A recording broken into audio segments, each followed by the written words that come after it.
Hello guys, nandito kami sa CK Hobby Toy Store na pag-aari ni Marvin Yap, ang aking kaibigan. Dumating na kasi itong Black Wave 3. Ang pinagkakaguluhan ngayon sa mga Transformers toys. Meron sa SM ng Wave 1, pero ito ay Wave 3. Ngayon, hanapin ko dito ang nasaan ang yung variant yung tinatawag na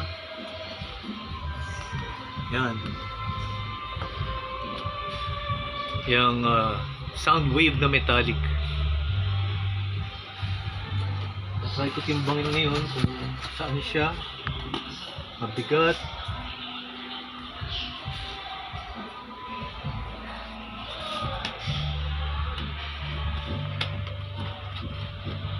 At mukhang itong subukan natin.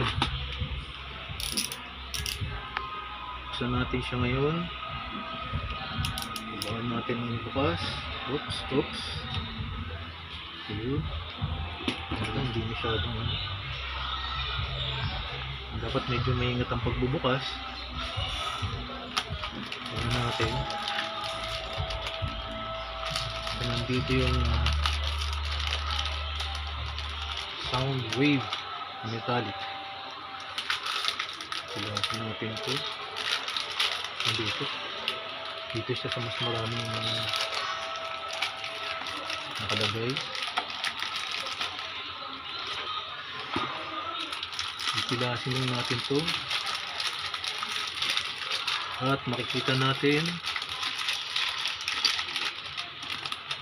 Uy! Ito nga ata yung metallic sound wave. Oh my gosh! Kitang-kita sa parts. Wow! Nadali! Itong may metallic sound wave. Nadali! Jackpot! Ito guys yung itsura ng metallic sound wave.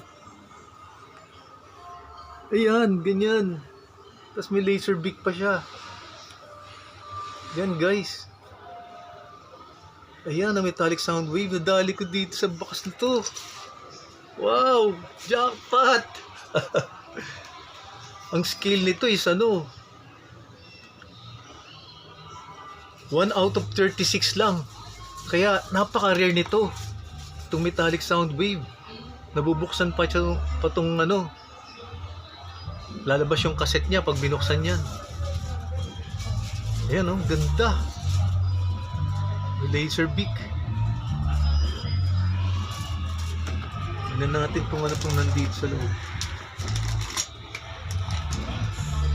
Ayan yung instruction manual. Oh, metallic sound wave. Nadali. Ayan yung itsura ng sound wave. I-assemble nyo po yan. Ayan. Ayan. Yung mga parts. Ayan. So, ang itsura. Tapos meron pa siyang ito yung itsura ni Soundwave sa sa kanyang picture.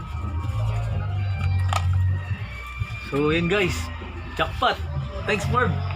Nakuha yung metallic sound wave. Ayos, swerte. Blessing.